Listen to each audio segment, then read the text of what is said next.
بله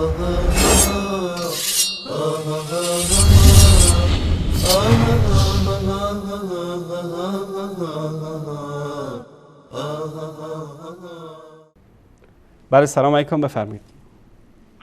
سلام علیکم. علیکم السلام و رحمت الله. خسته نباشید حاج آقای انصاری. سلامت باشید. لطفا خودتون رو معرفی بفرمایید، از کجا زنگ میزنید؟ بنده عبدالله هستم از تهران. آقا عبدالله از تهران، بفرمایید برادر عزیز. جناب آقای انصاری، محضر از شما عرض کنم که بحث این بعد حضرت رسول که جایگزین شده اینو میخواستم بهتون یادآوری کنم. از استاد هست. بعد از حضرت آدم علی نبینا و علیه و علیهم السلام، اللهم صل علی محمد و آل محمد، بله از این دنیای داشت رجعت میکرد. خب آقا بعد از من این آقا هستش، هرچی این آقا میگه اطاعت کنه. این یک مسئله. در کجا گفته اینو؟ مسئله اینو من انشالله خدا بشه پیدا میکنم به شما میگم. نه همینجا بدون دلیل لطفاً خواهش میکنم.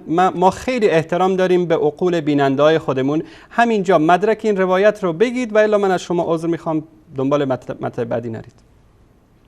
نه انشالله من اینو پیدا میکنم به شما در دفاعی بعد زنگ میزنم. نه عزیزم، همین الان بگید. ببینید ما یا قرآن داریم یا سنت صحیح پیامبر داریم. هر حرفی میزنید بی دلیل و بی مدرک نگید. ملت ایران خسته شدن، از 33 سال بی دلیل و بی منطق مردم بهشون گفتن آدرس دادن. شما لطفا اینو بیان بکنید که در کجا اومد. آقای انصاری چشم، من انشالله حتما اینو بیان میکنم، یعنی هیچ واهمه ابهامی ندارم. جناب آقای انصاری، من سر شما عرض کنم که یک آقایی از کردستان میاد تهران منزل یکی از دوستای ما. خب حالا من باب کار پیدا کردن دقت می‌فرمایید آقای انصاری جان؟ بله بفرمایید. عرض کردم که یک آقایی میاد محضر ما، استاد ما در تهران برای کار پیدا کردن، از برادران اهل تسنن کردستان بوده، یکی از شهرهای کردستان. درست. بعد خدمت شما عرضم که برای کار میاد، استاد ما چند تا سوال میپرسه، راش میده داخل، میگه بفرمایید. منزل مهمونه دیگه، مهمون حبیب خداست.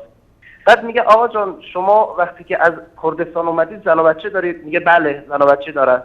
میگه آیا این زن و بچه تو کسی گذاشتی که ازشون حفاظت کنه، مراقبت کنه؟ میگه بله برادرمو گذاشتم مریض بشن ببره خانواده من، اگر مریض شدن ببره بیمارستان، اگر بله مشکل مالی برخوردن، نه مسائل دیگه برادرم رسیدگی کنه.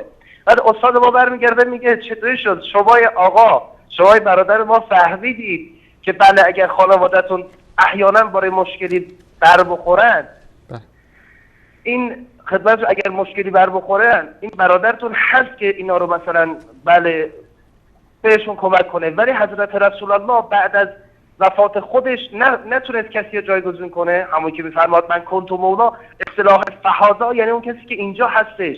من کنت مولا فهادا علی مولا، هر کسی که من مولای او هستم از علی مولای اوه. یک مسئله. دوم مسئله، شما میایید شورای تشخیص میدید به نام شورای سقیفه. در شورای سقیفه علمای اون زمان، بزرگان اون زمان میان، بله علمای بزرگ اون زمان میان میگن بعد حضرت رسول کیا جایگزین کنیم؟ اولین بله صحابه شما میاد، اولین صحابه پیغمبر به اصطلاح شما آقای ابوبکر میاد. بعد ابوبکر کی میاد؟ عمر میاد. خیلی جالبه، ابوبکر رو شورای سقیفه تشکیل میده ولی عثمان رو اصخایی میکنم عمر رو شورای سقیفه تشکیل نمیده. بعد عثمان رو دوباره میاد شورای سقیفه میکنن. زحمت بکشید اینو به ما توضیح بدید. در زمینه اولم که عرض کردم بعد عزیزم یک باش چشم، شما پشت خط بمونید. شما پشت خط بمونید.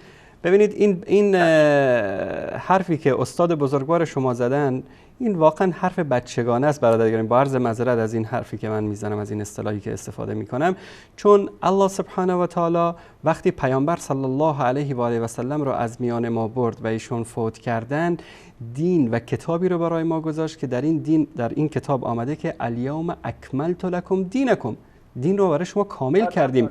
و این قرآن رو به عنوان امام و راهنمای ما همه دستورات زندگی ما، چه به شکل مفصل چه به شکل مجمل، در این کتاب وجود داره.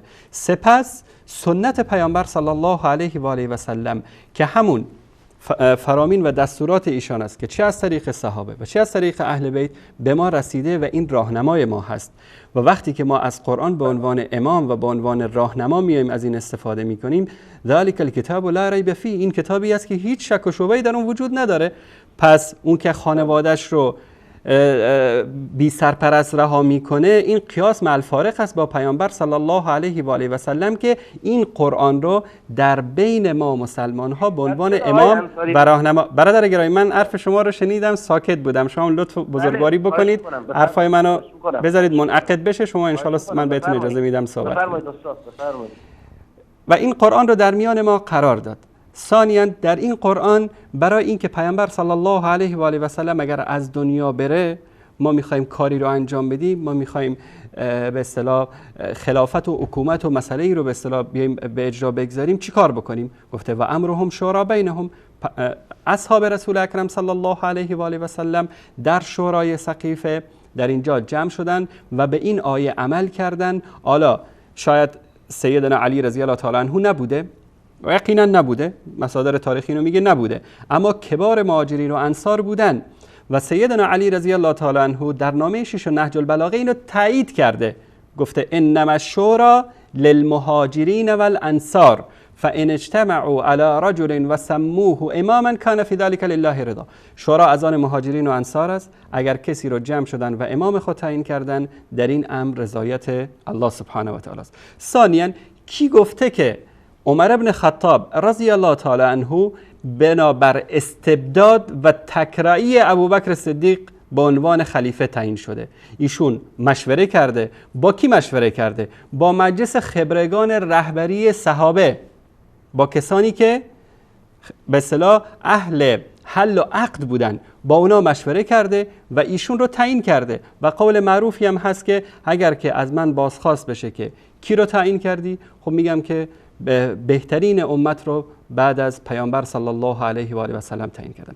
علی کل حال، چه شورا بوده، چه بر اساس رأی مجلس خبرگان یا شورای اهل حل و عقد بوده، در حقیقت در هر دو حالت این امر و این قضیه که رخ داده طبق قرآن کریم و فرموده پیامبر صلی الله علیه و آله و سلم بوده. بفرمایید.